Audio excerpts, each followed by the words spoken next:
জীৱনত কেতিয়াবা নহয় কেতিয়াবা আপুনি ডক্টৰৰ বেজীটো নিশ্চয় লৈছে। তো এতিয়া কিছুমান মানুহ এনেকুৱা আছে যিয়ে বেজী লৈ ভয় খায় আৰু কিছুমান মানুহ আছে যিয়ে বেজী লৈ ভয় নাখায়। আজিৰ ভিডিঅ'টোৰ পিছত নেক্সট টাইম বেজী ল'ব যাওঁতে আপুনিও এবাৰ হ'লেও চিন্তা কৰিব। ডক্টৰে বেজী দিয়াৰ আগতে বেজীটো তেনেকৈ দুবাৰ টিক টিক কিয় মাৰে গম পায়নে?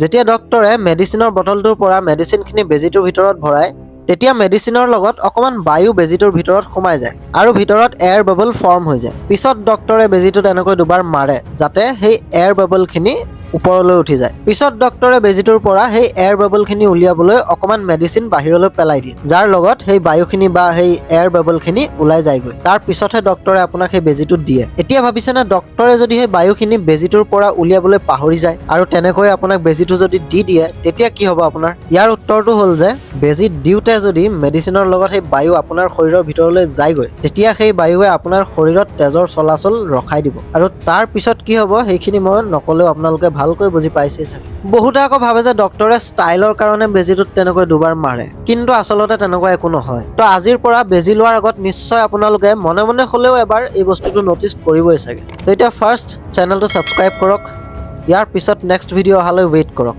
মই যাওঁ, গুড বাই।